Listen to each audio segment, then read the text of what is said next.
Really stupid. I'm not usually this scattered. Yeah, I think that's true. Also, I also thought the commander would be Dockerty, but he's not. Because technically, I asked Jamia today, technically the Australia Cup and the Dockerty Cup has two separate competitions. Even though wow, Alex. Yeah, that's what they're starting with.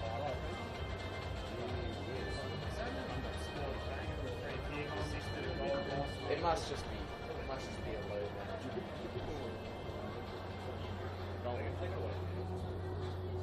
Oh, that means yeah, he's starting. He's a guy you're a fan of, I understand. I am. I've only seen half a cup and play, but I've seen enough.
Well, nothing has separated them this season in 2 meetings, but there must be a winner tonight in the Dockerty Cup semi-final here at Knight Stadium between the Melbourne Knights and the Oakleigh Cannons. Hello and welcome to this match coming to you live on NPL TV and the Football Victoria socials, YouTube and Facebook. We look forward to your company over the next couple of hours. My name is Steve Curtin, and alongside me this evening, it's a pleasure to be joined by you, Lockie Flanagan. Good evening.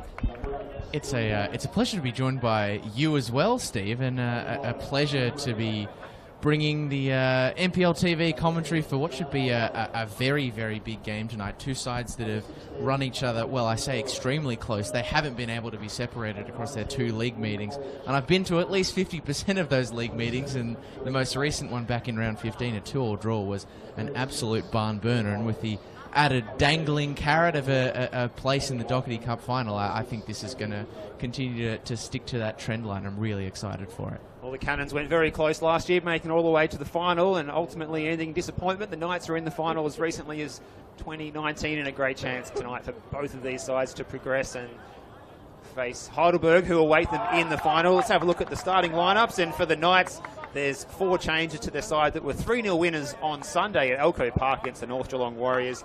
In goal, it's the familiar figure of Chris Oldfield. Ben Collins comes into a back forward to join Josh Phelps in central defence. The left back will be Joey Franich, and the right back Ivan Franich. The defensive midfield double pivot sees Steve White and Mitch Hoare. In front of them, Luca College, providing the width will be Gian Albano and Mo Sumioro. And as a recall to the starting 11 for Kieran Bramwell, and we're about to get underway with our match referee tonight, Adam Babkar. For the Cannons, Nick Feely in goal. Emlyn Wellsmore comes in at right back. The central defensive duo, Anton Mlinaric and Brody Boyce. At left back is Connor Hampson. In midfield, it's Cam McGill, Oliver Kubalay, Joe Guest. Kingsley Sinclair gets a start out on the flank. Stefan Valentini on the other side, and returning to the number 9 position is Daniel Clark. So the Knights in possession early in this one in their red shirts. They're playing to the left, or the southern end of Knight Stadium. And we're looking forward to a beauty tonight. The pitch is in good condition. We walked across it just before kick-off, and it's certainly going to promote a good style of football to be played by both of these teams tonight. And here's Gian Albano getting on the ball and having come off the bench on the weekend and resting the legs a little bit. We're expecting a big game from him tonight. Another man in the same boat there on the ball, Steve White. Here's Ben Collins, another player who was coming off the bench on the weekend. Here's Kubalay, so often the player who may not get the assist, but he certainly plays the pass beforehand. And speaking of key men in the build-up, this College getting the ball out to Sumeoro, trying to get past Connor Hampson, and his cross is off target in the end. So the first attack of the game by the Knights, and Oakleigh Cannons defence passes that one with flying colours.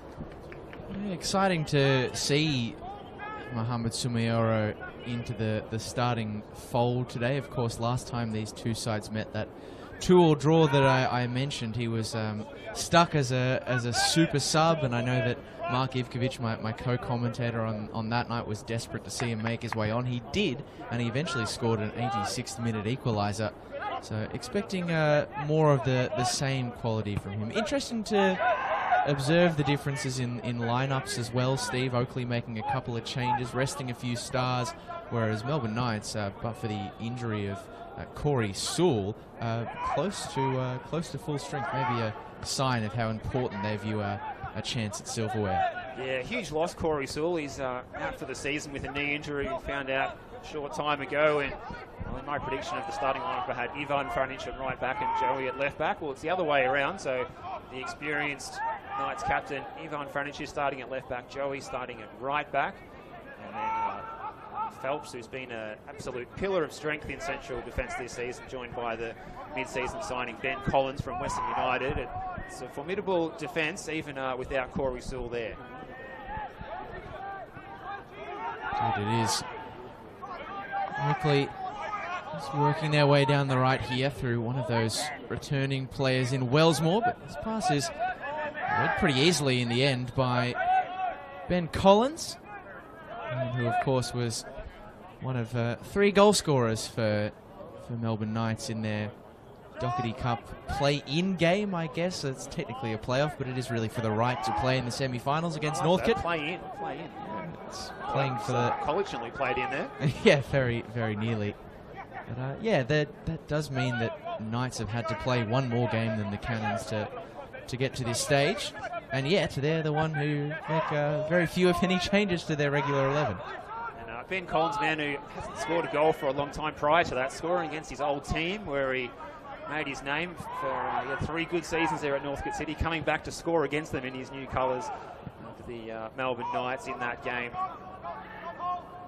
Sumeoro on the far side is being trusted with that right wing position, and usually held by Ivaro Nepomuceno, who starts from the bench tonight. We'll get those subs for you as well. Anthony Duzel, Ivaro Nepomuceno, Felipe Sanchez, Jake Wiseman, and Anton Cananda for the Knights. And for the Cannons on the bench, Brandon Lundy, Jacob Aliopoulos, Alex Figner, Alex Salmon, and Lachlan Hart. Good to see Jacob Aliopoulos back in the fray and getting some minutes last week after succumbing to a nasty knee injury in the middle of last season.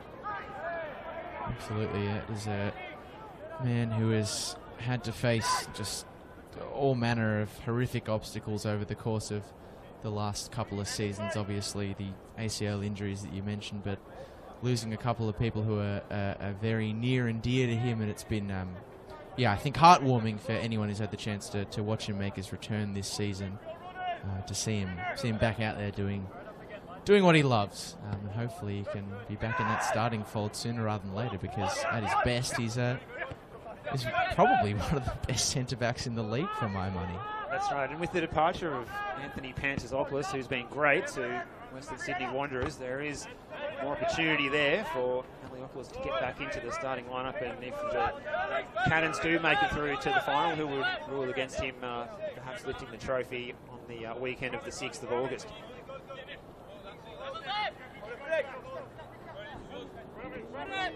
So, Franich with throw, trying to get it over the top of Edwin Wellsmore, who solid there at right back, preferred to Lundy tonight, who started there on the weekend. That's a good switch of play to Valentini, who opened the scoring on the weekend against the Bentley Greens early in the piece. And well read by Steve White getting on the end of this one. Bramwell's trying to make the run in behind, but there's a good option here in Mitch Hall.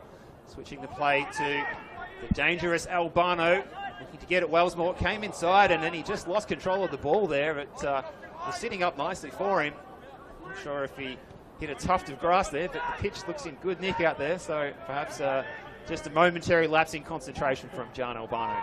What a lovely pass in between the lines in the lead up to that, though, from Steve White. There are quite a few of a Knights persuasion who would tell you that Croatia at their best play the best football in the league, and when they're knocking the ball around like that, obviously John Albano's touch or lack thereof right at the end just let him down. You can see why they make that argument, even if they do look at it through red-coloured glasses. Certainly enjoyed watching them stroke the ball around Summer Street this season. You mentioned Steve White, and what a good inclusion he's been since coming down with Ben Cain from Queensland last season. And one of our co-commentators, Mark Ivkovic, who's tuning in tonight, is a #1 ticket holder in the Steve White fan club. That's for sure.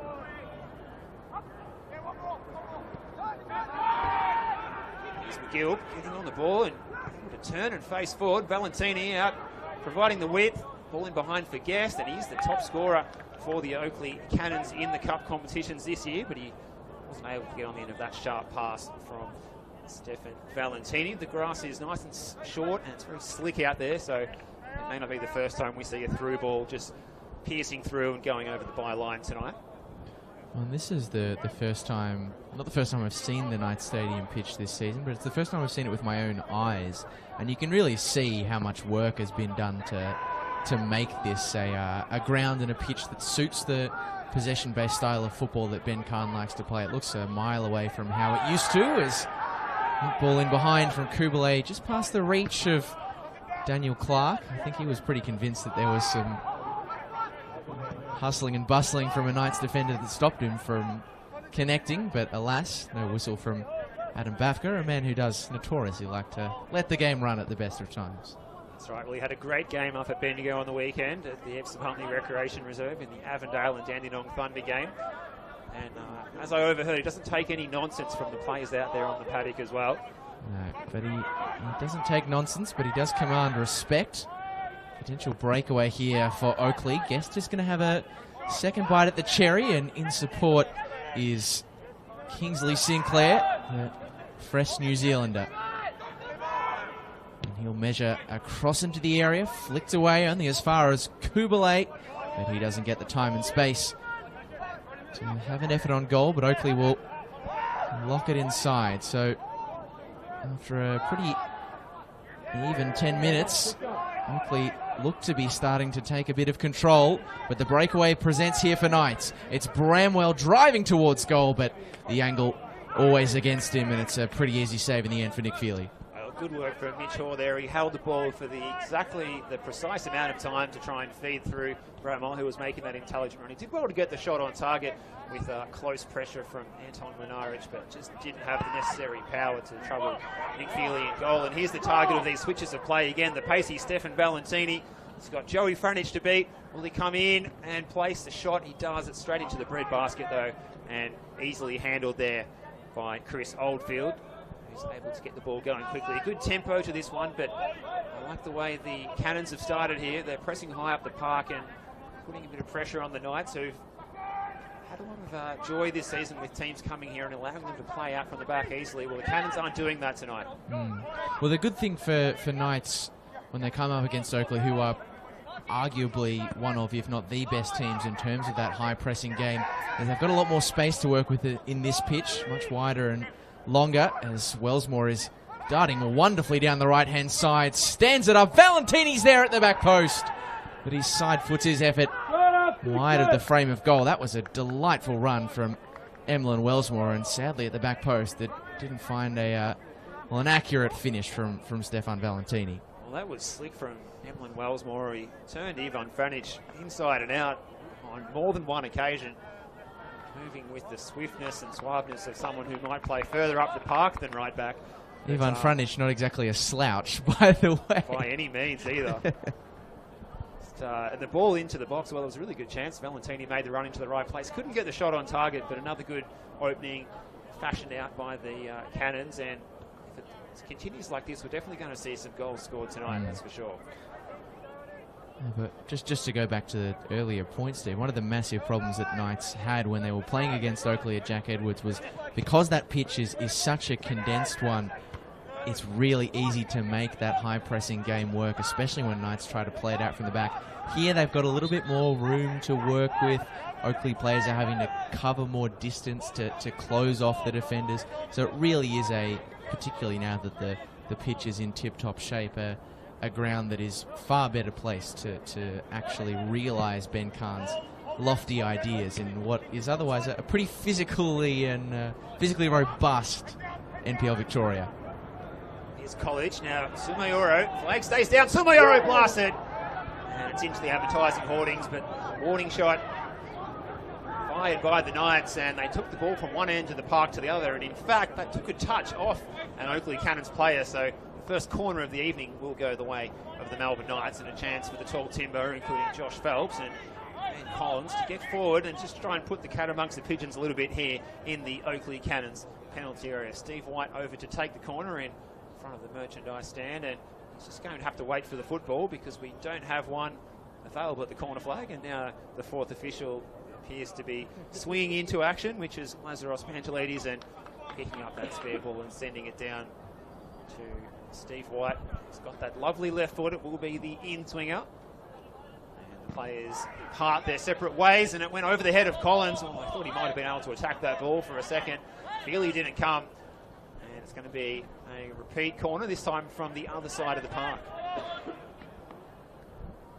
Just glanced away in the nick of time by Cannons defender, sadly just lacking in alertness at the back post at the crucial moment with the Melbourne Knights. They'll get a second bite at the cherry here. Steve White takes it short. College tried to float it into the area. The deflection breaks kindly for Albano, and White's release now on the left. Swings in a right foot across. Loose on the edge of the box. Bit of head tennis. Valentini turns it straight over and for his troubles clips Sean Albano, and you can see exactly what MCF, the Melbourne Croatia fans underneath the commentary box here thought of that one. Certainly not disguising their feelings, as there's certainly no love lost between Stefan Valentini and the Melbourne Knights. Of course, Croatia and Avondale, of which Stefan is a former player. A bit of a spicy rivalry over the last couple of seasons, Steve. Absolutely, and the MCF, they're not in the usual numbers that they might achieve on a Friday night here, so I'm sure a few of you are tuning in from home, but the fans that are here certainly made up for the lack of numbers, as Steve White is about to put this ball into the back post. It's a little bit too shallow and it's repelled. And it's going to fall back for College. It's the danger man, did the damage on the weekend, scoring and winning a penalty that was dispatched by Commander. This has gone here. He's got to play it down, which appears to be, looks like it's Joey Franich on the far side. Or is it Ivan Franich who's decided he's just decided he wants to go across and play it right back after all, Lockie, and after starting at left back. Well, look, he's a man of many talents, Ivan Franich. Of course, former World Cup attendee, a multi-time Socceroo, an A-Leagues champion. But in the past, 2 seasons of NPL Victoria, he's played central defence, right back, and central midfield at Heidelberg as well. So there's not really many things in the realm of football that are beyond his reach. So if he does want to play it right back, then he's got the facilities for it. But back over to the broadcast side now. And here he is on the ball. And after all that praise, he turns it straight over. Sure, he's no stranger to being victim to the commentator's curse. It's into the night sky by Feely. And that one's a bit better from Ivan Franjic. Albano has a lot of Cannons members for company. And he's clipped by another. He's been in the wars so far, John Albano. This time it's his opposite number 10 in Joe Guest who brings him to ground. We drew a crowd there, John Albano, trying to run the gauntlet in between 2 difficult customers in Guest and Kubalay. Free kick was taken quickly and almost bounced up onto the crossbar of Nick Feely's goal there, but he was able to grab that one and clutch it to his chest. Nick Feely in the Aqua goalkeeping kit tonight is just going to try and go long again to the line. He's Guest, dispossessed by Steve White, and now Hawke getting the ball going forward quickly. Can Sulmioro get past Connor Hampson here? He's looking for support. He's all on his own out there, so he's just going to keep going. Sulmioro gets the ball into the back post area. Bramwell is there. It was too high for him. He's going to be able to play it back to Franich. This is Ivan. Oh, it's a decent ball in for Sulmioro. Punched away by Feely. That was a teasing ball in by the experienced figure of Ivan Franich. In the end, it was well played by Nick Feely to get it away. Ball forward towards Clark, who took it down the chest. He might have been fouled, but play's going to go on here with the advantage. Guest goes to ground, and the free kick's going to go the way of the Oakleigh Cannons. And the Knights' technical area is in disagreement, but that's the decision and a chance for the Cannons to get the ball up the park, because it's been all Knights in the last few minutes. Yeah, look, Knights taking exception on the bench to the play being drawn dead, and Adam Bafka awarding a free kick, but I actually think he's refereed that situation perfectly, because Daniel Clark did get a bit of a hand in the back in that aerial challenge before Joe Guest had the ball taken cleanly off him. And now the free kick breaks for Oakleigh. Knights will be filthing up if this ends with a goal. Clark contests, but at the end it's all going to come to naught. You know, Knights will feel like that is just reward, as it's in the hands of Chris Oldfield. These sides just trying to feel each other out in the first 18 minutes play so far. Bramwell's flick on, looking for Albano. Loose ball picked up by Hall. Not the first time we've said that tonight. Good use of the body by Luca College. He's got quality beyond his years, has the young man. Sulmioro's got Joey Franich on the overlap. Oh, the cross wasn't his best effort. It was blocked by the retreating Cam McGill. White receiving the ball, and the Knights going to keep coming in waves of attack here. This is Phelps, just sucked in Joe Guest and played the ball over the top, looking for the marauding College again, but it was well read by Anton Mlinaric, who got back to make the clearance.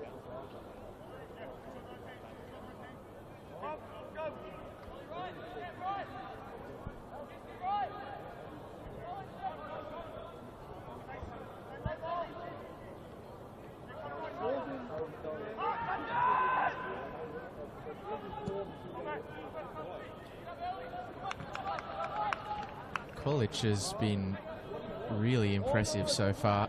Not that that's any surprise necessarily, but his use of the the body. It seems like that physical side of his game has really developed this season. His technical quality has been there for all to see ever since he's been brought into the Knights fold, but he's shielded the ball off a couple of players now without much in the way of an issue. Pushed over the top by Franic, but Lenaric, it's easy pickings for him, and Valentini with a lovely first-time flick on for Guest. Raking grass-burning cross, but to no avail. Knights up to the task of dealing with Oakleigh's star-studded attack so far.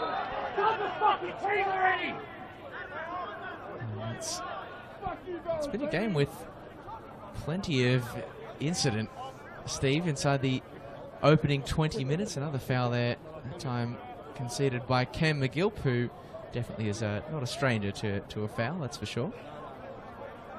Plays hard ball in central midfield. He's the biggest player out there in the heart of the battle, but certainly puts himself about, plays his football in a fearless way. This is Wellsmore's header, and then Ivan Franic. Flicked on by the number 18, Kingsley Sinclair. He's Guest, trying to combine with Hampson.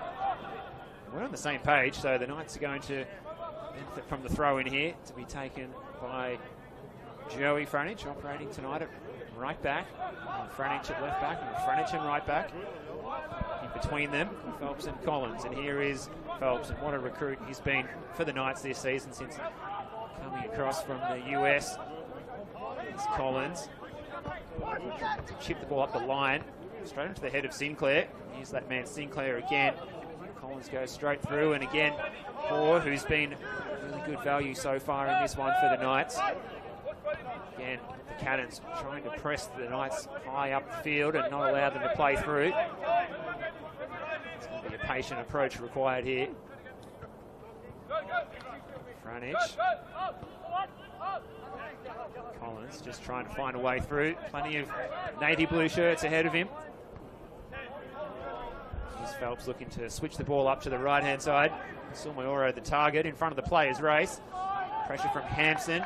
Good battle between those two developing out there tonight, and Hampson won that latest duel. Here's Joe Guest in the orange boots, trying to find space, perhaps to even pull the trigger. Mind a shot from distance. Throw will go the way of the Cannons, and be Hampson across the take.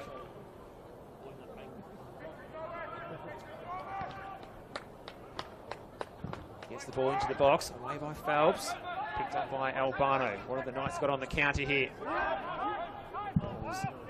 Aimed towards Bramwell, but easily picked up by Boyce. Boyce, who had that mishap colliding with Nick Feely to allow Bentley Greens to get themselves on the scoreboard on Saturday, and Boyce will be looking to atone for that one tonight.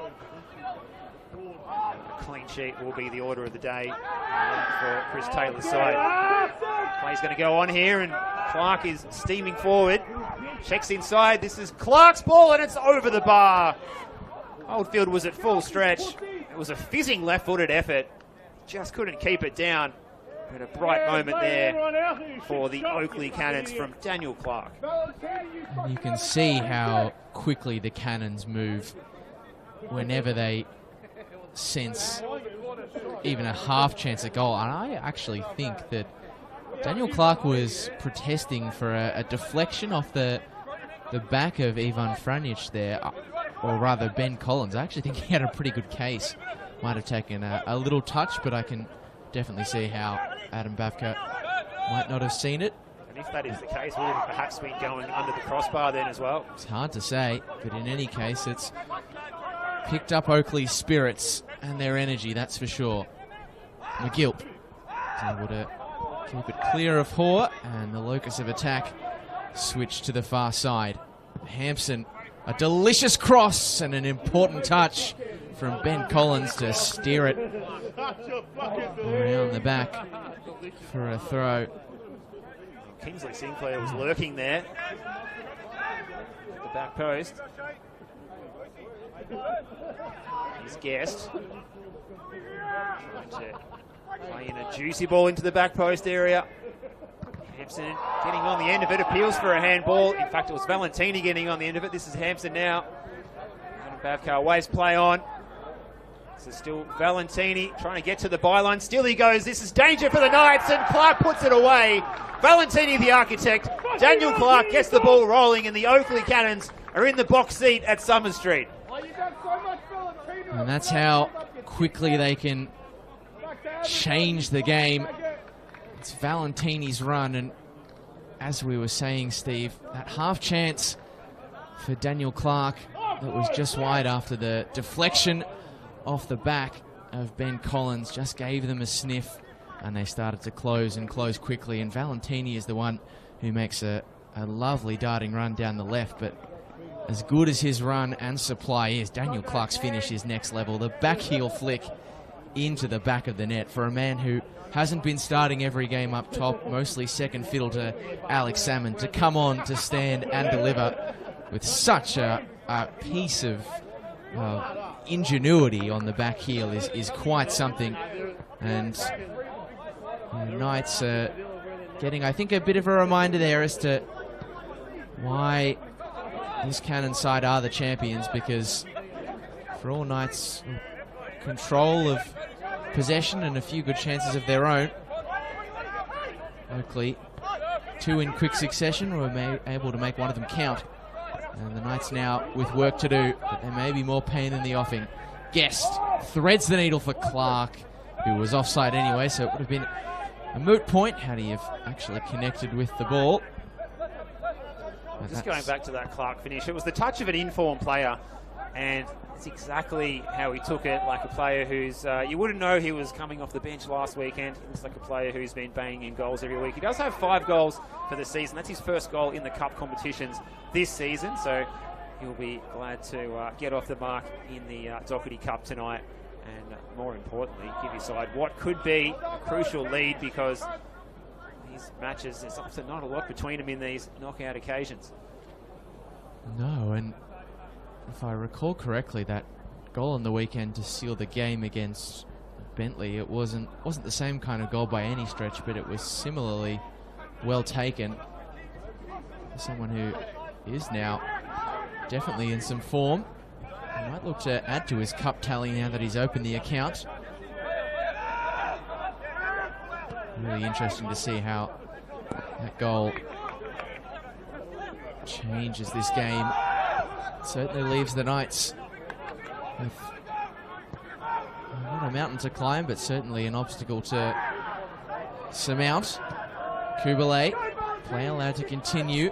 Valentini, the creator, trying to repeat the trick, but that one well past the grasp of Joe Guest and Kingsley Sinclair in the middle.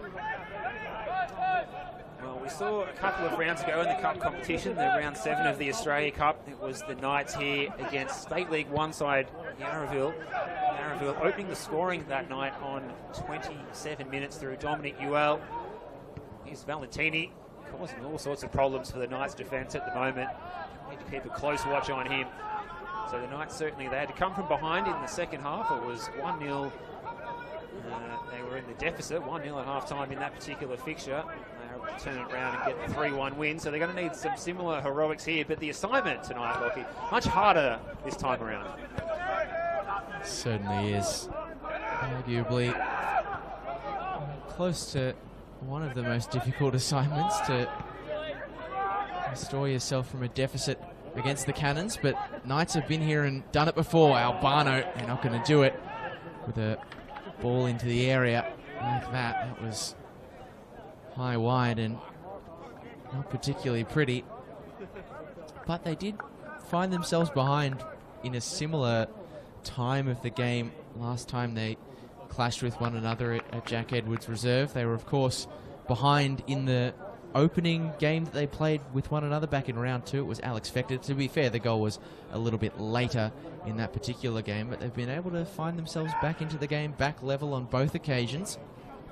So I don't think Ben Cain will be losing faith just yet by a long shot.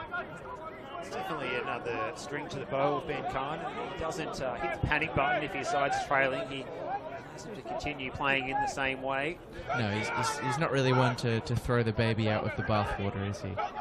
but then he is willing to make some changes if needed and risk going further behind. And of course, in a cup competition, that's what you have to do. So don't be surprised if we see some of the Knights' defensive players sacrificed come early in the second half for some attacking talent to come onto the park, such as Anton Cananda, Hivaro Nepomuceno, maybe Felipe Sanchez as well, can be a handful for defences. Collins, as much as the Knights fans beneath us might have felt aggrieved that Daniel Clark didn't receive a card, Collins did excellently to actually win the free kick in the first place. Oh, what a flick from Albano. And it will just gain Melbourne Knights a bit of meterage. The free kick slightly further up from the previous one, which they've taken quickly as we get in towards the final 15 minutes of this first half. Our Knights would love to get a swift leveller. And McGilp moves his pass a bit short for Valentini, but it's a clever interception from Kubalay, and Guest has time to wheel back one way then the other. And after some consideration, it's Adam Bafka this time who does blow his whistle. A foul through the back of Cam McGilp, it looks like. Mitch Hoare not best pleased about that fact. The Knights have got to stop the turnovers, get the ball going, get the football happening on their terms again. Try and put some pressure on this Cannons defence before the end of this first half.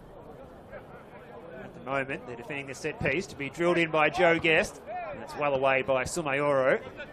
It's going to fall to the goal scorer, Daniel Clark. He's the man that separates these two sides, if you have just joined us in this one.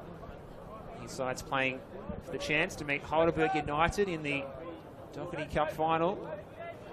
The Knights, the most successful team in the history of the competition, 9 times winners and 7 times runner-up in this competition that goes back to 1909. The history associated with the Dockerty Cup, the great sporting artefacts in Victorian sporting calendar. Here's Hoare.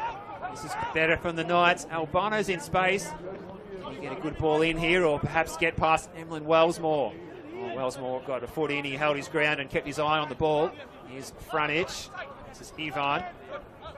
This is White. Cannons players putting in a lot of effort to close them down. Phelps steaming forward from central defence. Does he win the free kick here in a useful position? And he was brought down by Cam McGilp, who has conceded a few fouls tonight. But the bad news is, Lockie, it looks like Gian Albano is down in back play. And we're going to have the trainer called out here. It doesn't look good for Gian Albano. That's not good. He hasn't particularly been at his best tonight so far. Gian Albano, he's had that one fresh air swing on the shot, one pretty wayward cross, but even so, Albano at his best is very, very good, and not a player that Knights would want to lose in the first half or at any point in the game. And he seemed as though he was up on his feet after the challenge between he and Wellsmore. So if he's hit the deck under his own steam, which it looks as though he has, this you would suspect something quite nasty. He did seem to, he sort of shifted his weight at one point, tried to body feint against Wellsmore, and you could see immediately he pulled up ginger. And so This is on his feet, but I suspect this might be the end of his evening for Gian Albano, as we look over to see the Knights subs warming up in the corner at the northern end of the venue here. I dare say Albano's this will going to sit himself back down again. Will have to be a substitution. He was wincing even to make those handful of steps, Steve.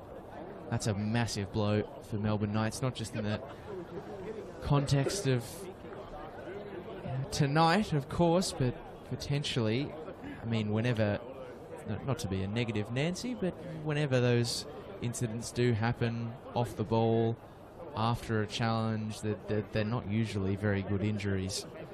and not usually short-term injuries. We hope in the case of John it is, but he still seems to be pretty ginger. He's going to do some tests. Here's the shot fired in! Catching us off guard and catching the Cannons off guard is Steve White, and it's 1-1 in the Dockerty Cup semi. What a finish from Steve White. Steve White, a screamer. Well, goodness gracious me. Melbourne Knights' evening goes from bad to brilliant in a matter of seconds. Albano, one of their star men, was injured on the turf. And there was real cause for concern. And in the confusion, Steve White was ready and waiting to uncork a brilliant free kick. Nick Feely had no response, and at the end of all of it, John Albano's back on the pitch. Everything is coming up Melbourne Knights in the last few seconds. Incredible scenes here.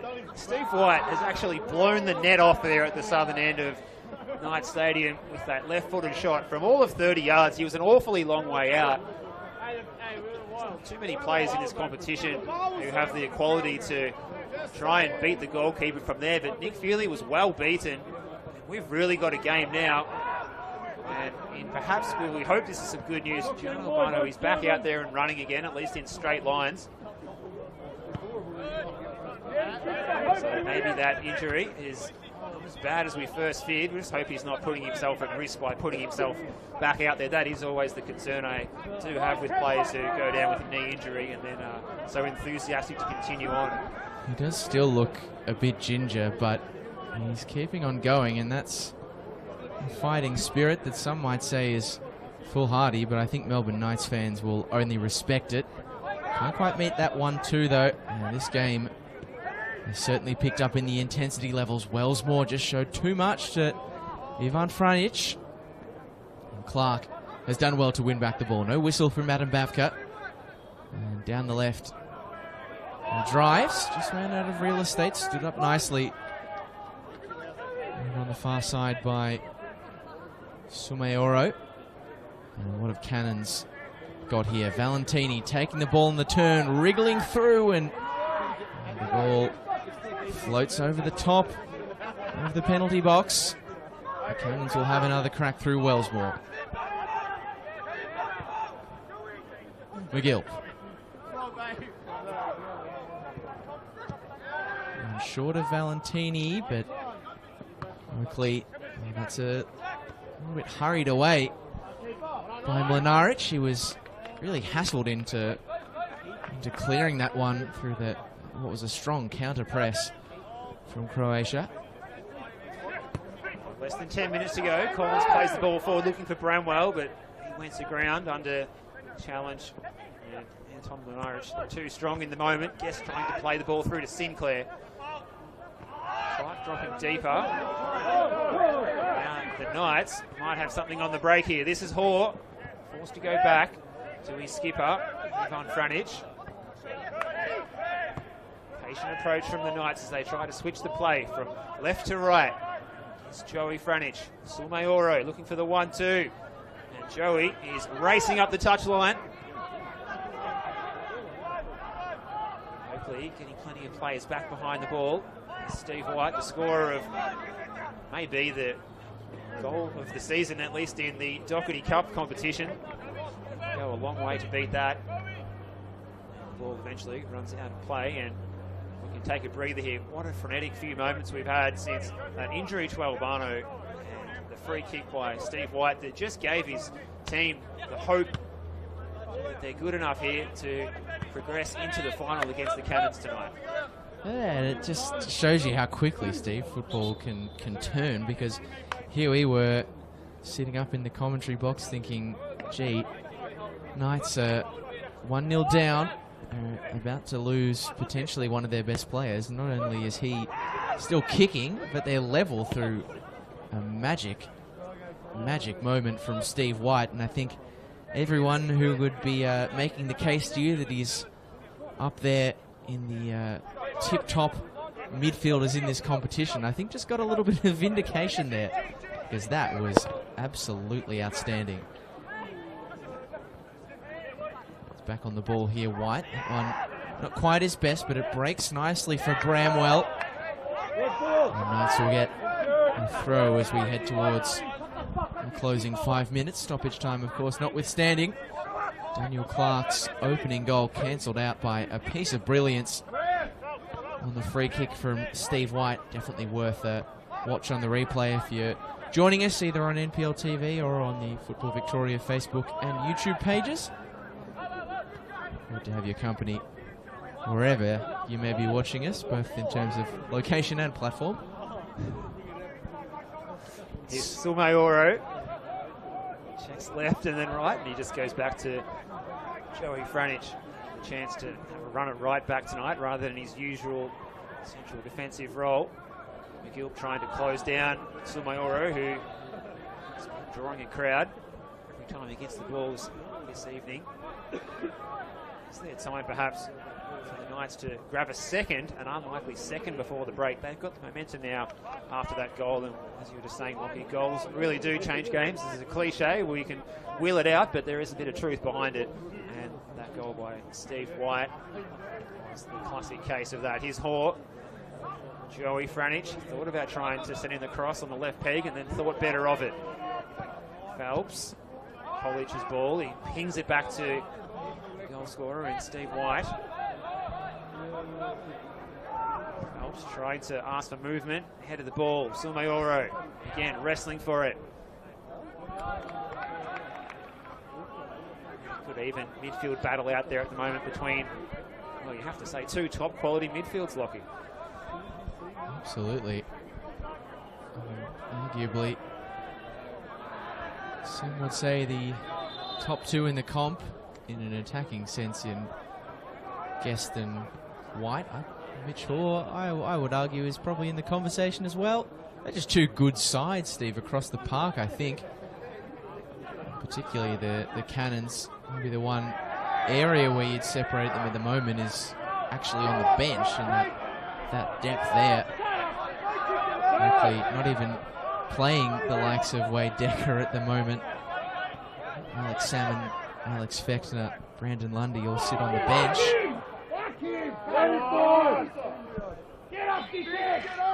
Looks like Cam McGill has stayed down after the challenge.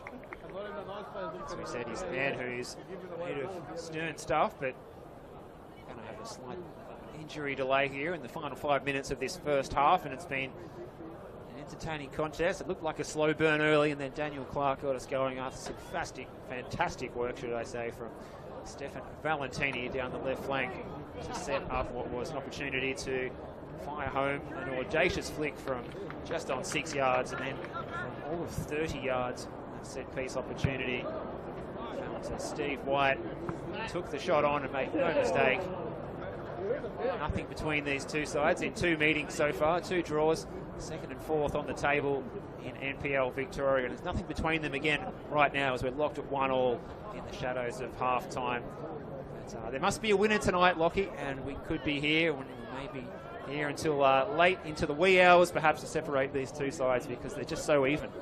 Yeah, absolutely. The other thing that's been, I think, notable about all the meetings they've had over this stretch, not just the actual quality of the games and the play between the boxes, but the quality of the goals, Steve. I mean, there has been 2 of those backheel style flicks across 3 of their meetings. Alex Fechner scored one the first time they met. Javara Nepomuceno, of course, scored a rocket of a free kick, which you would have been far and away the best goal in this fixture, no matter how many times the sides meet. But Steve White has more than matched it. And of course, in game 2 of what is now 3, it could be more come finals time. There was an outstanding volley on the edge of the box at Jack Edwards from the now injured Corey Sewell. There is quality in abundance in this game, and it's Kolic who's picked up possession, tries to thread the needle for Sumayoro, but Mlinaric was really alert and covered across to his left-hand side really well. But Knights have just certainly restored some of that control that they enjoyed before conceding in the after the opening 20 minutes.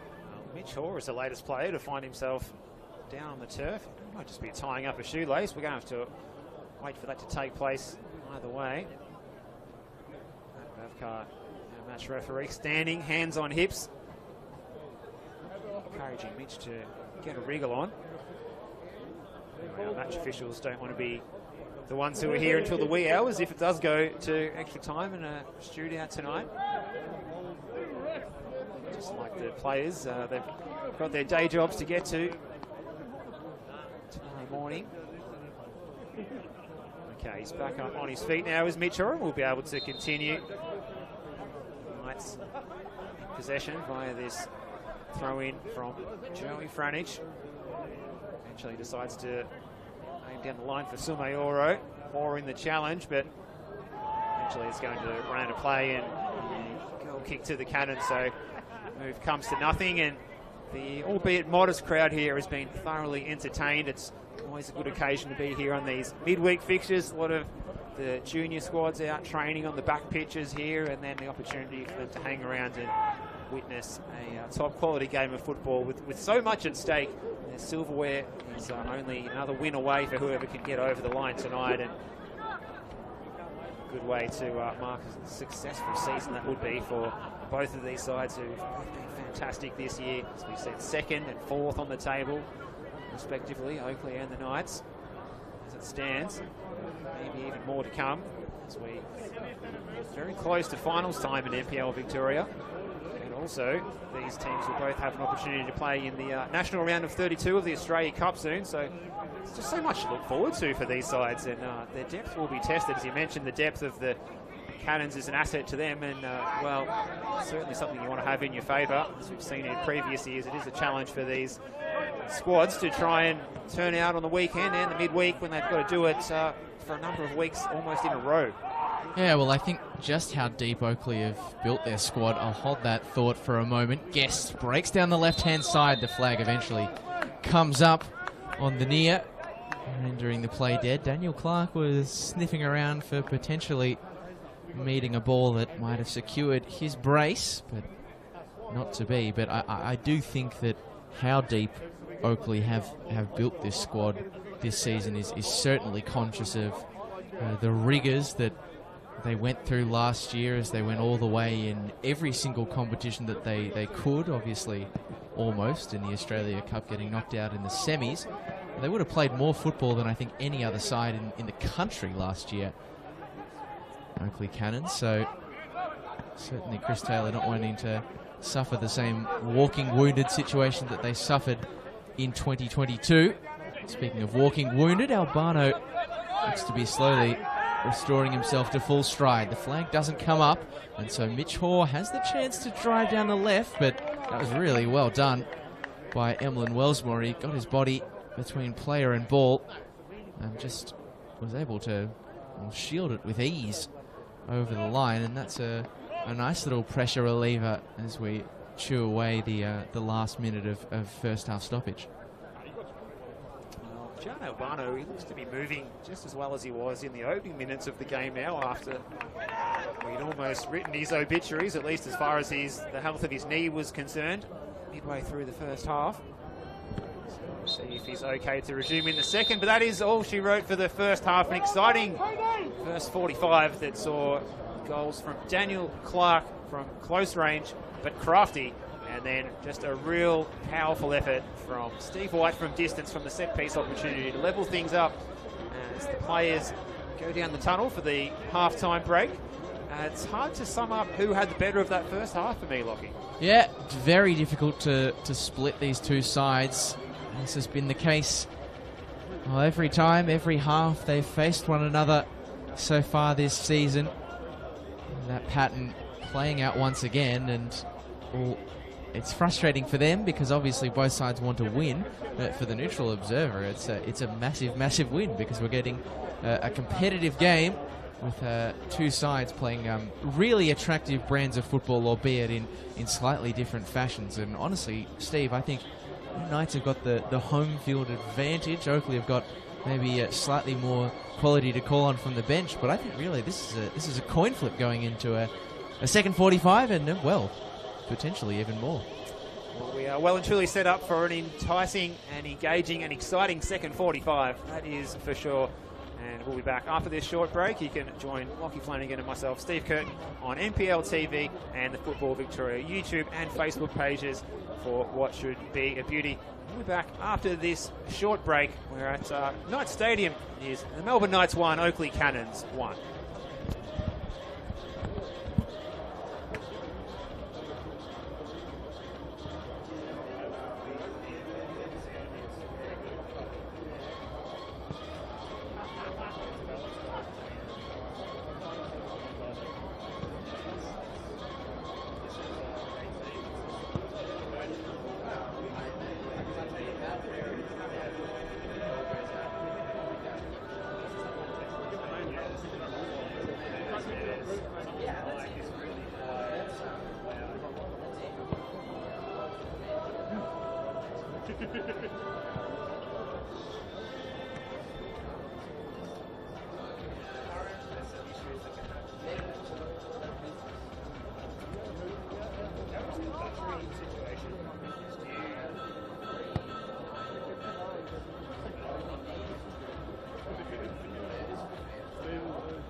Hello and welcome back to the second half of this Dockerty Cup semi-final, coming to you live on NPL TV and the Football Victoria YouTube and Facebook pages at half-time. It is locked at 1-1 between the Melbourne Knights and the Oakleigh Cannons. These sides vying for an opportunity to meet the Heidelberg United side in the final in a few weeks' time.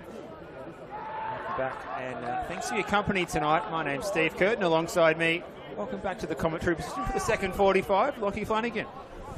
Thank you, Steve. It's really a game that I think most are hoping for more of the same. It was admittedly a slow burn inside the opening 20, but since the first goal from Daniel Clark, really has been a very, very watchable game. And a tightly contested game. You could see that not just from open play, but in the shot count at half-time. It's Oakleigh who edge it by a hair, 5 shots to 4. And Chris Taylor, his side are not behind, which is often the position from which you make a half-time substitution, but at 1-1, Chris Taylor has played a very, very big ace off the bench, Steve. Alex Salmon has joined the fray. We saw Cam McGill struggling a little bit with the kneel late in that first half, and he's made the change. So central midfielder for a striker, that means that Daniel Clark, the goal scorer, is going to be asked to perform a midfield role. And as you mentioned a moment ago, Lockie, if Chris Taylor asks you to play a role, you play that role. Well, that's what Daniel Clark will be doing. And if it means you can play in this Oakleigh Cannons lineup, which is so hotly contested, you definitely say yes. As Joey swings in a first-time delivery, and we get an early touch for the half-time substitute, Alex Salmon, who is in a purple patch of form at the moment. I believe it's 8 goals in his last 9 games. Valentini loping down the right-hand side, taking it towards the byline, couldn't quite cut it square. Phelps stepped out very nicely and turned it around for a Cannons corner. Well, you mentioned Alex Salmon, the form he's been in. Great game on the weekend, scored a stunning free kick against the Bentley Green side. Also played the assist for the opening goal for Stefan Valentini, and then celebrated his 29th birthday on Sunday. He has 2 cup goals to his name, and can he add another one here perhaps, as the header by Hampson is on target, and it definitely required Oldfield to be sprawling to get his hands around that one, as Connor Hampson was just needing a bit more purchase perhaps to get that one past the Knights shot stopper. Yeah, absolutely. Ooh, trouble here for the Knights. Valentini breaking down the left, flicking it across the box, and it's 2 for the Cannons.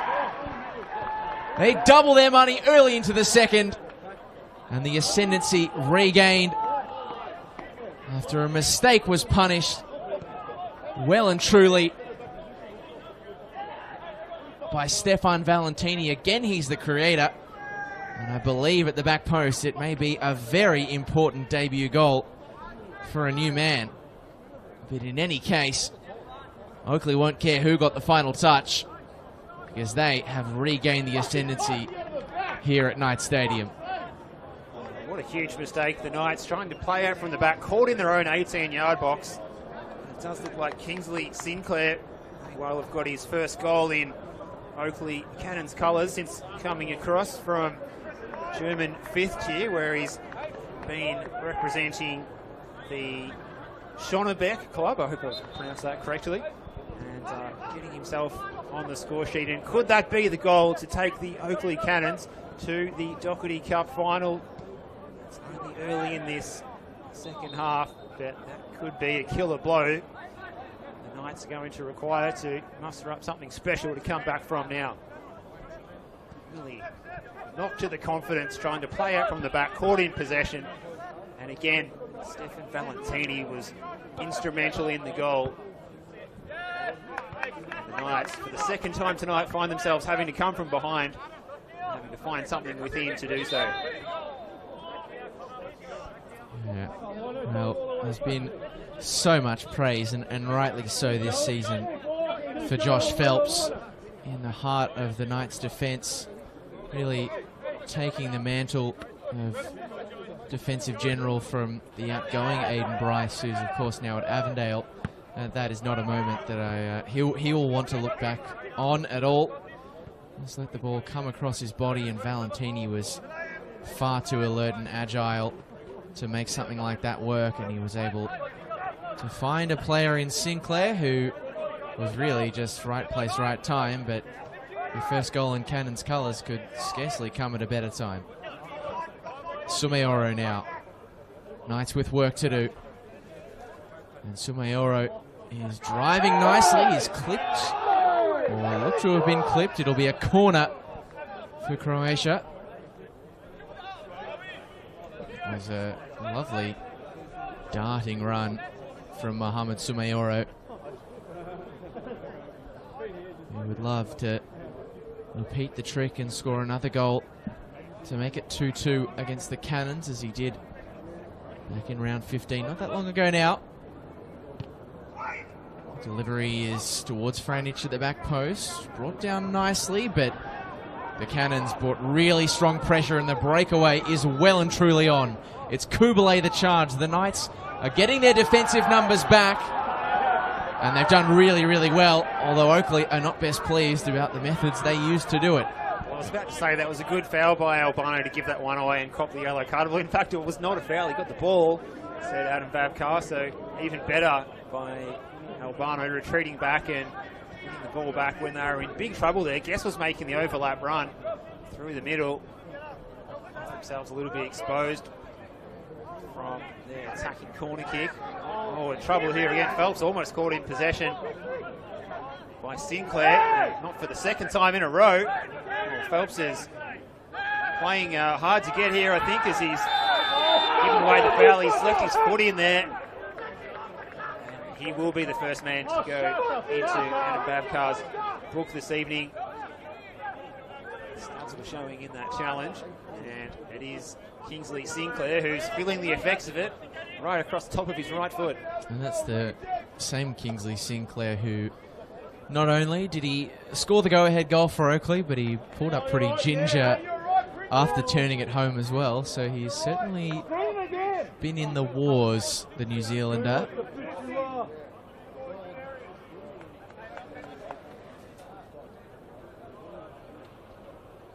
In any case, I'm sure that pain will wash away should Oakleigh find a third here. Be a foot wand of Joe Guest to deliver. In fact, he's gone short. Salmon is the target, who turns it into the middle, but it's easy pickings in the end for Chris Oldfield. It was a bit of a trick play disguised by Oakleigh. Chris Oldfield, an experienced keeper, arguably one of the most experienced keepers in this league. Well alert to the danger. Art of deception there. The Cannons having the Knights believe that the man who's supplied more assists than anyone in the NPL competition, Joe Guest, would float that ball into the box. Wasn't the case.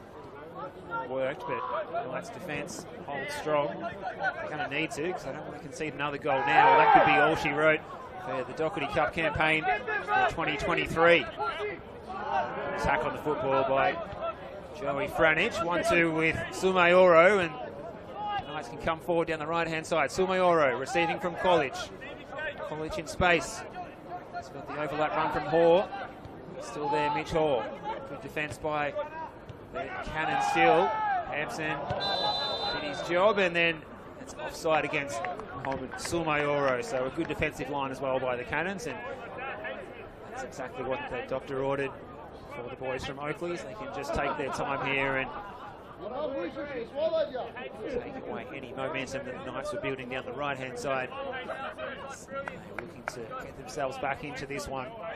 They'll be kicking themselves. The first goal scored by Daniel Clark, that they couldn't have cleared that ball away earlier, and then the second goal even more so, in possession, playing out in their own 18-yard box. It's a touch for Salmon. Now Guest. This is Boyce. Wellsmore now.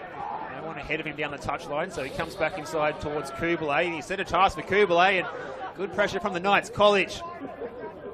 This ball was aimed out wide at Hoare, and it was a good recovering challenge from Wellsmore, who got back to slide in and knock the ball out of play for a Knights throw. Let's just try to find some momentum. First 10 minutes of this second half that sees them trailing again. 2-1 now. This one is a task for Valentini, and even the fleet-footed wide man couldn't get on the end of that pass. He seemed to know pretty early into the piece there that his race was run even. Certainly not won, because he was a fair way back from the ball. Still plenty of time for Knights to work their way back into the contest. They're down, but absolutely by no means are they out.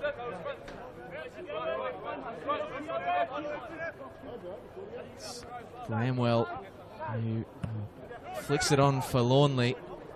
There's no one behind him to latch onto it, and Sinclair, the second half goal scorer, is going to get a chance to run at Ivan Franic here. He's going to test himself in the foot race with the former Socceroo, but Franic is equal to the task. Or Knights again really playing with fire in and around that back four. But it's across to this side for the other brother in Joey Franic. And Bramwell's making the run up the line. Read well by Hampson. And a pass back to Nick Feely can just take the sting out of it momentarily. Guest, a searching ball. Franic has Valentini bearing down on him in Oldfield. Gets off his line to cut out the danger. Really delicately poised game, this one now.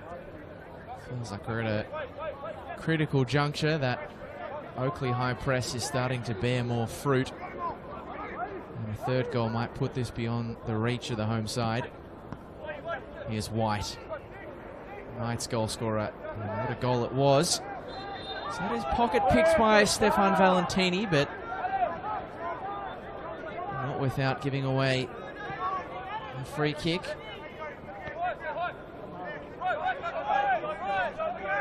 Bramwell, a clever run, but again, well read by Daniel Clark. The 50-50s in the middle are really, really important, and luckily, despite losing it at the first instance to Joe Guest, the Knights midfield able to regain it. They've still got a player on the turf here, though.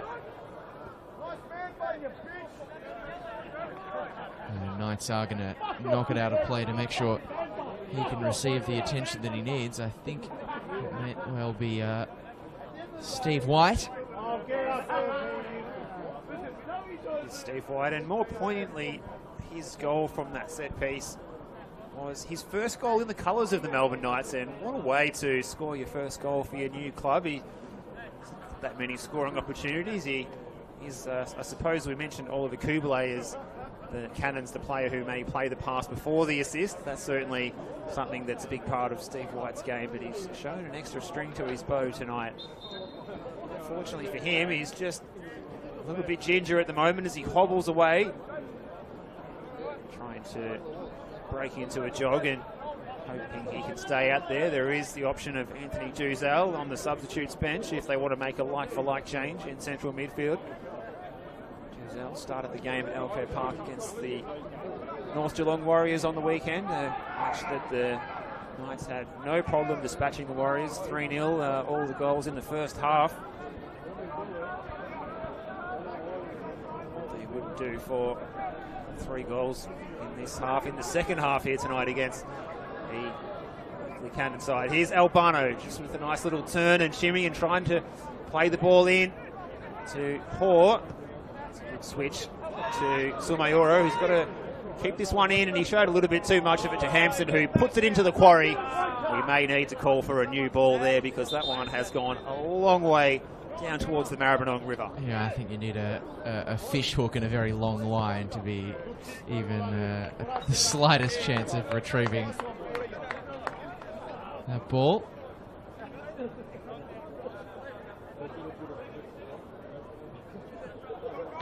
It's knocked down for Joey Franic. College trying to open up an angle for a cross, but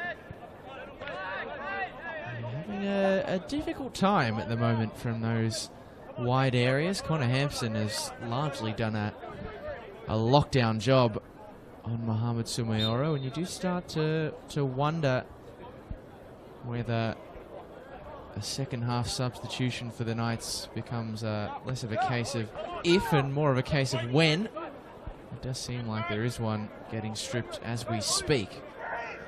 And Albano has had his pocket picked by Valentini. Stefan Valentini could only find Ben Collins in the way, but not a player, as tonight has proven that the Knights want to turn possession over too carelessly.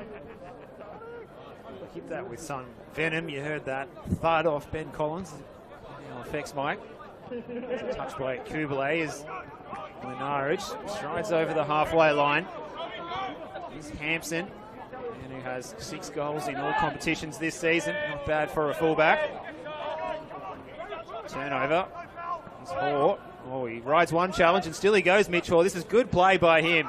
Bramwell was the target of the through ball, but again, Lenarich was too hard to navigate around. Throw's going to go the way of the Melbourne Knights side. Taken quickly by Sumayoro. Oh, it's miscontrolled by Joey Franich. College picks up the loose ball on the edge of the area. Doing well in heavy traffic, as he so often does. Eventually dispossessed and smacked forward by Sinclair, and Chris Taylor showing that he's still got it with a crafty back heel to control that one in the technical area. He's a man of many talents, CT. Always has been. Does look like that Knights substitute that's getting ready to come on is Lars Anton Cananda. So you would suspect a straight swap for Kieran Bramwell, who has had a pretty quiet night in truth. Will Cananda be coming on to the same game though? Valentini again is breaking down the left. Knights again able to get a body in the way of the cross. And have done really well to work it out of pressure there. Hoare ran out of ideas. Hampson will carry it the other way. It was all a bit too easy for the Cannons to regain the ball. And Valentini again is the man on it. Chopping back onto the left. Stefan Valentini. Hampson tries to keep it alive on the edge of the box. And now Knights can exploit the space in behind with Sumayoro. Might have to go it alone here. There's only a few teammates at the far stick. And Joe Guest is giving him all sorts of pressure. What an intervention from the attacking midfielder. Not that you'd know it from that possession. He bustled Mo Sumayoro off the ball as though he wasn't there. I just googled Tenacious and actually got that little video clip there of Joe Guest chasing back and winning the ball back. Sumayoro looking like a forlorn figure as he lost possession to the Oakleigh Cannons number 10. This ball is aimed out wide for Salmon, who's making the run into the channel, but he was never going to get there.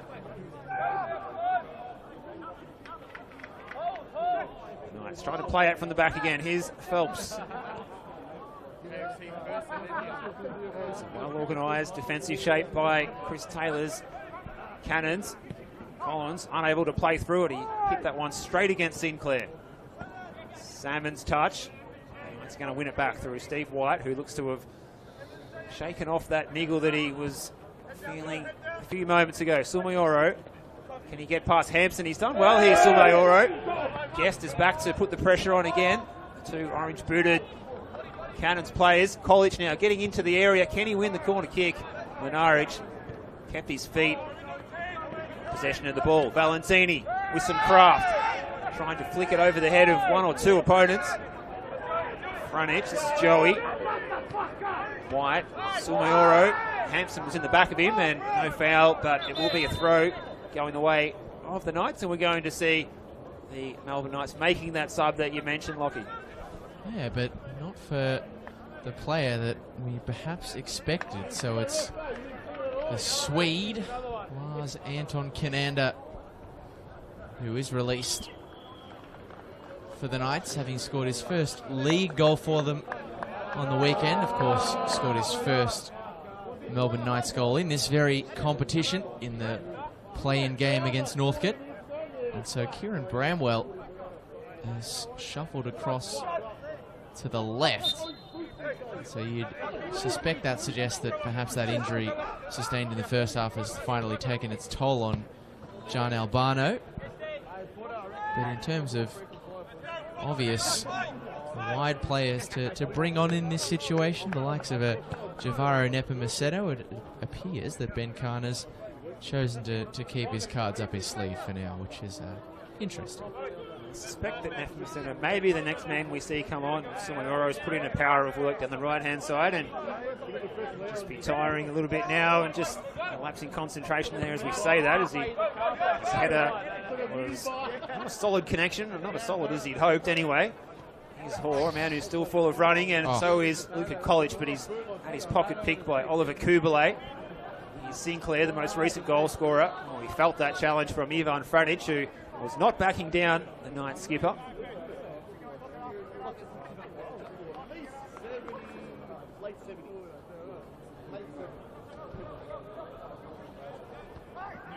Big night of football in the Dockerty Cup. The Nike FC Cup also in action tonight. Calder United and South Melbourne doing battle. 0-0 a short time ago when I checked the score, as those teams vying for a spot in the final.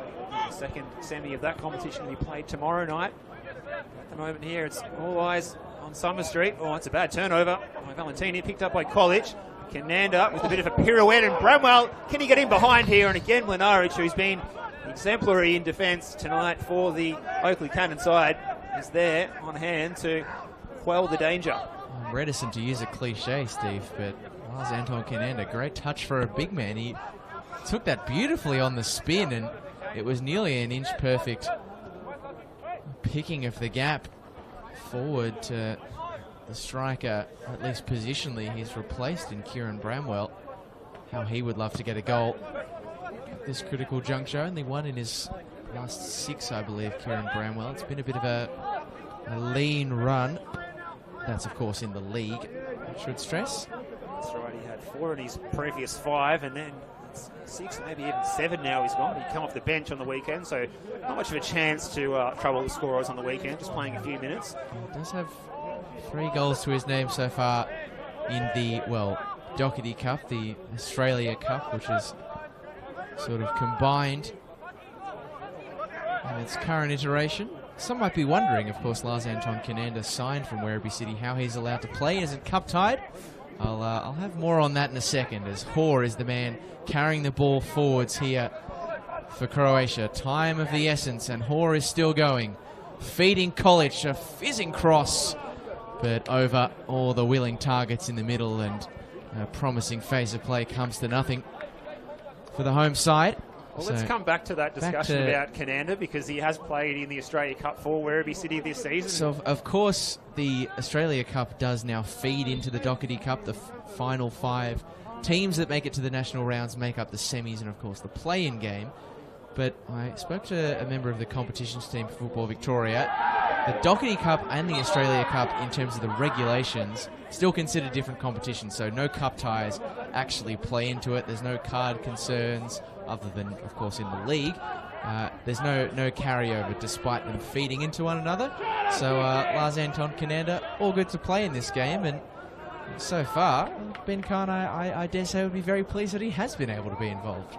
It certainly pays to know the full gamut of the rules, what you can do, because perhaps another club that wasn't so goal may have not realised that and left Cananda out of the matchday squad perhaps tonight. And it is a very narrow selection base that these coaches have available to them. There's only 5 subs in this competition, so just the 4 outfield players on the bench. Not a whole lot of opportunities compared to the NPL matches on the weekend, where there's a couple more players at your disposal to choose from for reinforcements during a match situation, depending on what may happen. Oh, that's a good ball forward down to the left-hand side, and Bramwell's touch was unable to keep the ball close enough to him to keep the ball in possession by the Knights, and they're going to eventually get it back courtesy of a throw-in. Ivan Franic is in a hurry to take it. Time gradually ticking away for the Knights. A bit over 20 minutes to go, plus stoppages in this one for them to get themselves back into this game and a chance to contest their their most recent Dockerty Cup final since 2019 when they went down 1-0 to Hume City, courtesy of a goal by James Brown that saw Hume getting the trophy, getting the silverware that day in 2019.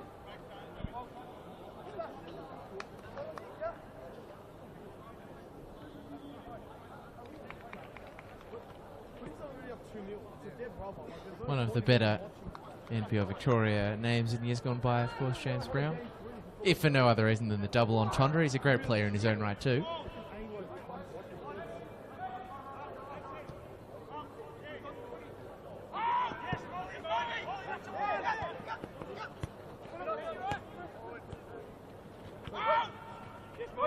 Hampson under a bit of pressure from Sumayoro, has to head for home in the form of Nick Feely, whose clearance was a bit flat but has worked out pretty nicely for Oakleigh. Chris Taylor's side looking to locate a third that you imagine would seal this game, and they have it through Sinclair. Now the cross into the middle, dealt with really well by Chris Oldfield, and a quick release for Sumayoro. Just saw Daniel Clark signalling to the bench, so we'll just keep an eye on if there is another change about to take place for Chris Taylor's side. Perhaps Alex Fickner will be one that we might see coming on, or even Jacob Aliopoulos if he wants to shore things up in defence. Another option available to Chris Taylor as well. Gee, they are great options to be bringing off the pint. That's a great ball in behind for Hoare, but a brilliant use of the body by Anton Blenaric, who has performed brilliantly when called into action so far tonight, particularly in those physical battles. He's certainly putting his hand up for man of the match in this one, and it's like Valentini is the latest player to be having a seat on the grass, and examiners gesturing the let's make a change signal towards the bench. And it will be Valentini, whose number is up, to be replaced. So like for like, Alex Fickner will get his chance. Valentini, of course, wanted to make the long walk across the pitch, but that's not been allowed by Adam Babcock. And he's going to incur the wrath of the MCF right in front of us here, and he takes it all in his stride as well. And I did say before the game that the MCF weren't in as good a numbers as they might be on a Friday night. Well, there actually is a lot of them down there when I went past, and they're certainly giving plenty of curry to Stefan Valentini as he makes his way off the park. And given the constructive criticism they've been giving him all night, all in good spirits, of course, I can understand why Stefan Valentini wanted to perhaps try and make his way across the pitch to enact that substitution. Looks as though Javaro Nepomuceno is getting stripped and ready. Salmon keeps it alive, but can only find the breadbasket of Chris Oldfield. So 17 minutes plus stoppage still to play inside the 90. Of course, if Knights find a leveller, we'll be going to more than that. And there is Javaro Nepomuceno over on the touchline. Good attacking change here by Ben Cain as well. Joey Franich, the defender, being sacrificed, so we'll see how the Knights reshape here, but looks like they might be dropping one of their defensive-minded players, and Nepomuceno looks to be going out to the left flank. He spent the early part of the season playing as the inverted winger, the left-footed right-sided midfielder, and then of late he's been getting his minutes up the left-hand side, so we'll see how that moved to get Nepomuceno out there, the Curaçao international, a chance to spice things up a little bit for Ben Cain's side. They're well and truly in this one if they're good enough still. There's still plenty of time. But Alex Fickner, the fresh legs, might be able to put an end to that, and that one was drilled firmly but straight at Chris Oldfield. He may have injured a finger here in the effort of making that save, Alex Fickner. It was, as we said, it was hit firmly. He wanted to hit that one across the goal to the far post, wasn't able to. Made it a reasonably regulation save for Chris Oldfield, but such was the force of it. He just bent back one of the digits there. We hope he's okay to continue. Yeah, Knights have been battered and bruised tonight. Had a lot players have injury concerns. Chris Oldfield, the latest, and Jakob Weissman did jog over to the bench just to have a little set to with his coaching staff. Quickly marched away, so I guess that's a sign that Chris Oldfield is all good, although now all of Knight's substitutes are back to the bench, so that just throws a slight spanner in the works, but it does seem on the early evidence that Chris Oldfield will be right to continue, and that's a source of some relief for Ben Cain. But the substitutions he's made, his side definitely into kitchen sink territory now. And most excitingly, as a result of Ben Cain going for it, they're playing with 2 strikers, which is a dying art these days. The old 2 up top, Lars Anton Kinander and Kieran Bramwell. There was a brief candle on Sunday afternoon at Oakleigh Park where the 2 of them were on the pitch at the same time. Interesting to see how they operate together, but they could be a good combination. Kinander, the big man, Bramwell, a small man. He's not bad in the air, as we saw just there. No, but it's not exactly a big man, little man. It's a big man, medium man. Yeah. Hating that. I'm sure Kieran Bramwell will be loved being referred to as a medium man. In the medium man category. Here's Kinander dropping in to receive this one. So mobility for the big number 9. Big season at Werribee so far before he made the move. 11 goals in 18 appearances. A lot of them from the spot. He's a expert, the Swede, from 12 yards, and we saw that at Oakleigh Park on Sunday afternoon. Luka College winning the penalty and dispatched to the bottom left corner by Kinander. His first league goal for the Knights. Frontage has got a bit of a problem here because Simon is chasing him down.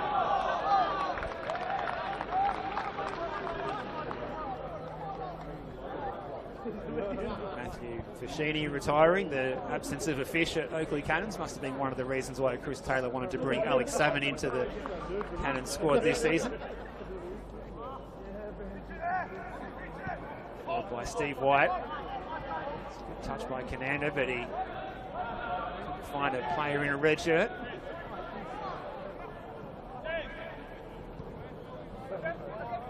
So it looks like Frontage, Ivan Frontage is playing in between Collins and Phelps back there. In that new restructured defence since the substitution that saw Joey Frontage sacrificed. Sumayoro is still full of running out there now. I thought he might have been one of the players to get an early mark. The right winger is still going and he's going to take this throw. Phelps is jogging up to show some interest in receiving it, or will Sumayoro try and rocket this one into the box as far as he can? He finds Hoare. Sumayoro. Phelps. Ivan Frontage. Collins in space. Everyone behind the ball for the Cannons. Collins is going to put this one into the back post area, but the right ball for that occasion, and it's an easy take for Feely, who says thank you very much.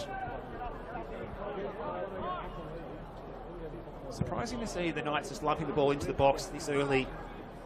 Still time to go. Still this part of 12 minutes of regular time. Well, I mean, it can be tempting to do it when you've got a player the stature of Kinander, but I think it's just less about what the Knights are doing and more about the way Oakleigh are setting up their defensive organisation.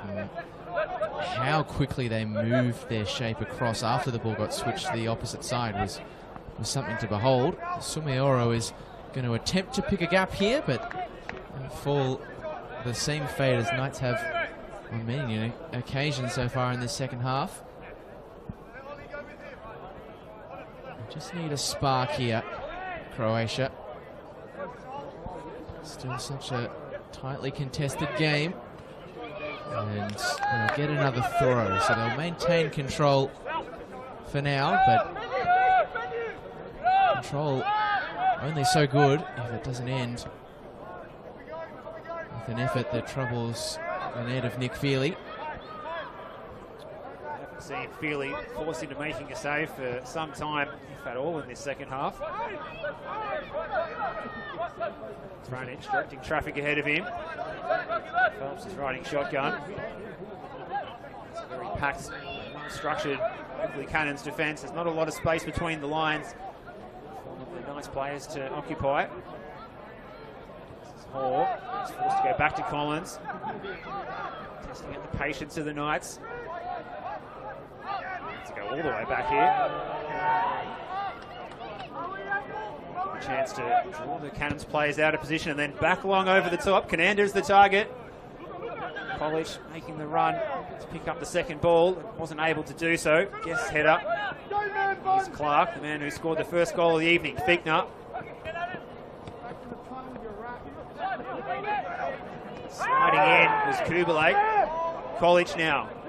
This is Hoare. He's got Bramwell ahead of him. Big sliding challenge from Guest. It falls to Sumayoro.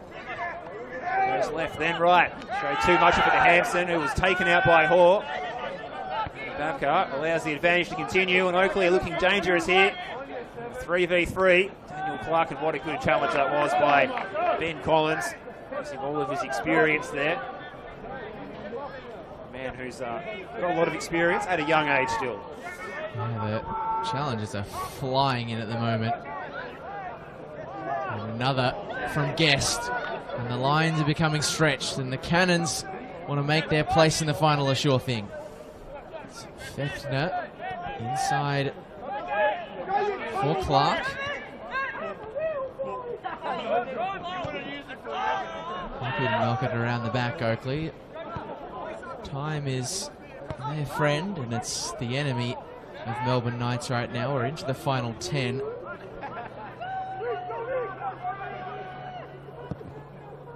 The Cannons are on course for consecutive Dockerty Cup finals and a chance to atone for last year's misgivings. And Joe Guest was the man who scored in the final for them. And ultimately they lost it late. Well, really, they lost that game in the final 10 minutes. They're happy not to suffer a similar fate this evening. Maybe a set piece is the tonic for Croatia. Nepomuceno's delivery is towards Bramwell at the back post. Alex against the header, and the touch was a poor one. Oh, that is a frustrating moment if you're Ben Cain. Messino hasn't had a lot of the ball since he got on. That may have been about his first touch, and he won the foul, which was useful, but the delivery from the set piece was not. Too much heat on it. It's overcooked and over the back post. Bramwell forlornly giving chase. Conceding the throw.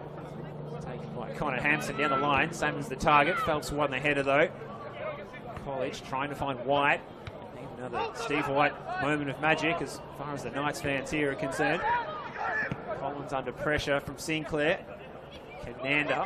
Now Hoare. Good pocket of space for him. There's not much space out there in the last few minutes. A good switch of play to Nepomuceno. He's got Sinclair to beat, and then Wellsmore behind him, and he gets this one in on his left peg, and it hangs and it bounces off the crossbar. Back into the hot spot. There's White. Now the ball from Nepomuceno. Really put the cat amongst the pigeons there, and as far as the Knights are concerned, this is the momentum boost that they need, and they've got themselves a corner kick here. Mitch Hoare flipping that one over the byline off his Cannon's opponent, Messino. You know, he's got good quality on that left peg for these set piece opportunities.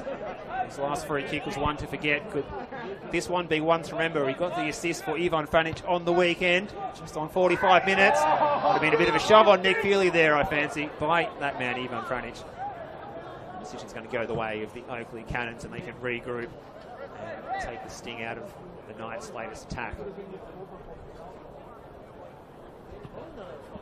You felt, it kind of reminded me of that cross come shot, I guess, onto the crossbar from Nepomuceno. A little bit of that half chance for Daniel Clark right before Oakleigh scored their second. They hadn't really been in the game in an attacking sense, but that just gave them a sniff.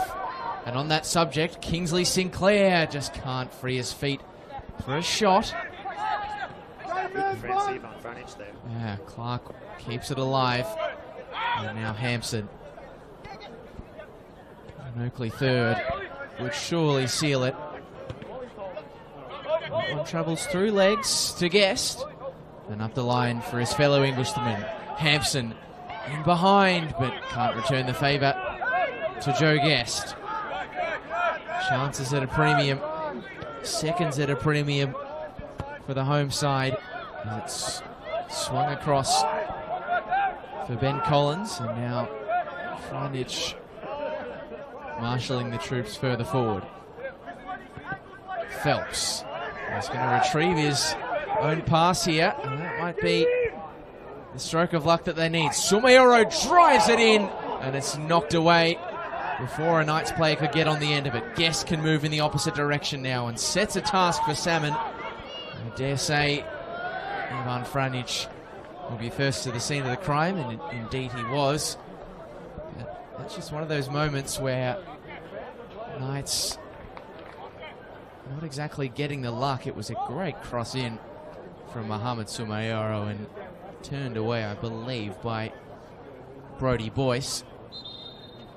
Not that anyone of a Knight's persuasion was behind his shoulder to meet it necessarily, but in any case, a promising chance. Salmon, the first-time flick, will come to nothing. Knights have got a double substitution prepared. Let's get into the last roll of the dice time. Felipe Sanchez looks to be one of them. Might be Jack Morton the other, but we'll, I'm sure, get confirmation very shortly.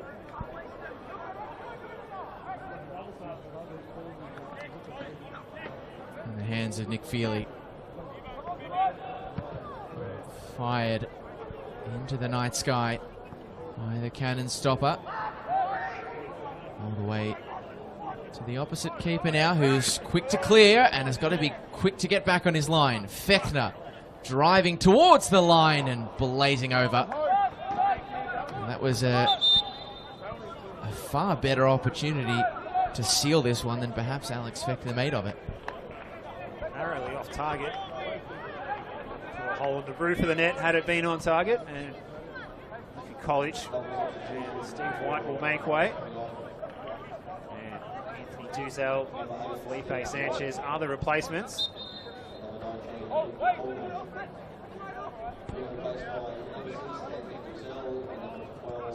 We've got big man out there in Cananda, and the little man on the ball now is Sanchez, trying to play the ball in for Bramwell. And again, Lenarich, who's been about the best out there for the Cannons tonight, winning the ball back.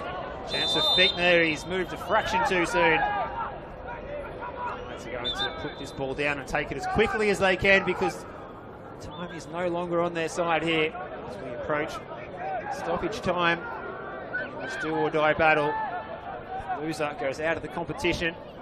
Winner goes on to play Heidelberg United, and I saw their manager, George Kansakis, lurking around the venue at half-time, just keeping an eye on his opposition for the final after they had a big win up in Shepparton last night against the Golden Valley Suns, albeit with 10 men for a large portion of the game after Adrian Zara was given his marching orders.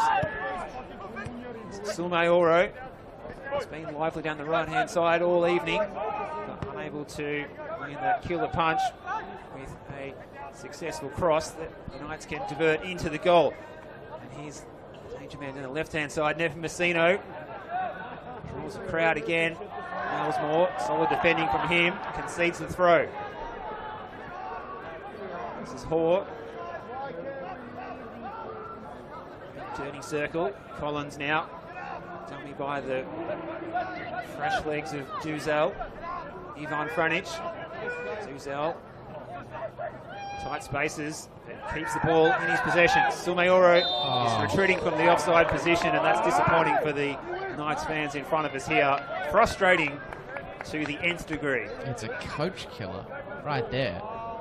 Mohamed Sumayoro coming back from an offside position, and that's just a lapse in concentration that really Knights, with the game balanced as it is, can ill afford.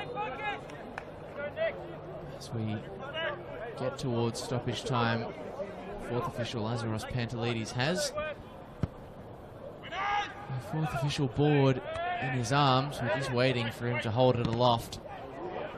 And the ball is up in the air. This is a really important win here. Guest has been able to pluck it away from Collins. It's Joe Guest across for Fechner. The ball rolls across his body, and he just manages to keep it in field. Hampson, 5 minutes for the Knights. That's a decent chunk of stoppage time to work with, but they need to start testing Nick Feely. Sanchez wriggled in between the two central defenders of Oakleigh, but came up empty-handed. And that's been the story so far for the Knights in this second half. Relying on some cup magic now. It goes up for Cananda. Under pressure was Hampson. And a free kick given by Adam Bavka. And Guest is slightly unorthodox, but he's brought it down for Clark. And back at the feet of Guest, who wants to feed Salmon. It's Alex Salmon! It's Oakleigh punching their ticket to the Dockerty Cup final. Well, that settles it now. What a finish by Alex Salmon, player who we had to wait until the second half to see get involved in tonight's action. And, well, it was worth the wait for a finish like that. You just can't keep a striker of that kind of quality down for too long. Such a good run of form, scoring a stunning free kick on the weekend and getting himself on the score sheet tonight as the Oakleigh Cannons will be the team looking to get revenge for last season's disappointing loss in the final to the Bentley Greens as they get the chance to take on Heidelberg United in the final. What a fixture that will be, and I fancy Lockie. They'll fancy themselves to be hot favourites in that clash. And of course, it was Alex Salmon. He did not start this game, and it wasn't because of his form. It was just to give him a rest, given how prolific he's been in recent times. And that is another goal on what has been a wondrous 2-month run now for Alex Salmon. But how about the ball as well from Joe Guest? He knew his man was making the run that he wanted. He picked him out with great vision, and Alex Salmon with a sniff in the box is always odds on in that sort of a situation. He kept his composure. It wasn't necessarily the best first touch, but it didn't faze him. He adjusted and stroked it home on the half volley.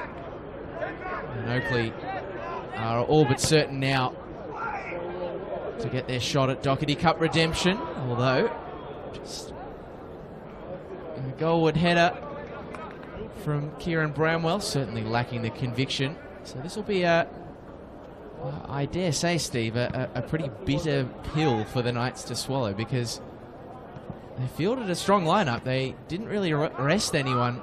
They wanted, I think, to go all the way in this comp. That's right. We just saw the team that they put out on the weekend against North Geelong. There was some clues there that they were really setting themselves for this game, and a short turnaround from Sunday to Wednesday for them. And they've just been found out by the qualities again of the Oakleigh Cannons tonight. It's been their defensive display that's been exemplary, as we see one of their goal scorers on the night, Sinclair, departing. He looks to be being replaced by the number 2, which is Brandon Lundy, who got an unlikely assist on the weekend for that final goal from Daniel Clark against the Bentley Greens, playing the ball up the line, and I think Joe Guest was the target of the pass. He just let it run, and Daniel Clark did the rest. I have to say, I was analysing the Zapruder film for that one, because I was just trying to work. I give Joe Guest a lot of credit in those sort of situations. I was like, surely he's got a flick, but no, I think you're right. It was Lundy's assist. Well, fair enough to share them around. Guest with 14 assists in NPL Victoria this season. He's got enough. It's a one-horse race, certainly, in that competition. He's certainly claimed the yellow jersey or the maillot jaune in that particular discipline this season, with some weeks to spare. That will be full time in the Dockerty semi-final, and it's a triumphant night for the Oakleigh Cannons, who continue to mount their charge to be the Cup Kings and take out the Dockerty Cup, which they will take on Heidelberg United on the weekend of August the 6th. But there's more Cup excitement for them to come as well for the Oakleigh Cannons, because they, of course, got a date with Melbourne City, the A-League opposition, on Sunday the 13th of August as well. So there'll be back-to-back weekends of Cup excitement for Cannons fans to look forward to.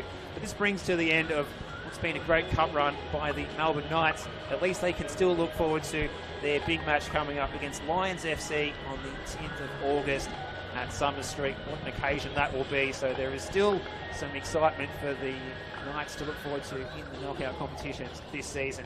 Not to mention the fact that they are very well placed in the NPL Victoria. Lockie. They absolutely are. It is a disappointing end to their Cup run, at least in the Dockerty Cup. Of course, Oakleigh by far the biggest test they've had along their run towards the semi-final stage. I think Ben Cain will lament slightly the second half that his side have just had. Of course, there were injuries. There were clearly players who were walking wounded, but there just wasn't enough intent on grabbing that second goal, and you could see on the stat sheet Knights were only able to manage 2 shots in the second half. And the good thing for them is that the Dockerty Cup run comes to a close, but that Australia Cup clash against Lions FC will be a return to facing a Queensland opponent for former Olympic manager Ben Cain, and I dare say there are a very good chance of making it through to the round of 16 in the national stage. So yeah, sitting pretty in the league, well positioned in the National Cup. It ends in this particular format here at Summer Street, but there is still plenty to look forward to for Croatia, and even more to lick your lips at if you're a fan of the Oakleigh Cannons. Absolutely correct. So on the night, as it turns out, goals to the Oakleigh Cannons plays Daniel Clark, Kingsley Sinclair, and a fine finish rounded out by Alex Salmon. Too much for the Melbourne Knights side, who got themselves on the scoreboard with a stunning free kick from Steve White. But at Knights Stadium, it ends Melbourne Knights 1, Oakleigh Cannons 3. Thanks for your company tonight, Lockie Flanagan. It's been a pleasure working alongside you for this one. And look forward to the big round of NPL Victoria this weekend. The Melbourne Knights will be facing Moreland City here on Sunday. The Oakleigh Cannons will play Port Melbourne this Saturday at JL Murphy. Big games for both of these sides. Entrenched in the top 6, as we said, in the 2nd and 4th places. But from Knight Stadium, thanks for your company tonight on NPL TV and the Football Victoria Facebook and YouTube pages. We've certainly enjoyed bringing this match to you, and look forward to football and joining you for that very soon. But from Knight Stadium, wish you a very good evening, where the Melbourne Knights 1, defeated by the Oakleigh Cannons 3.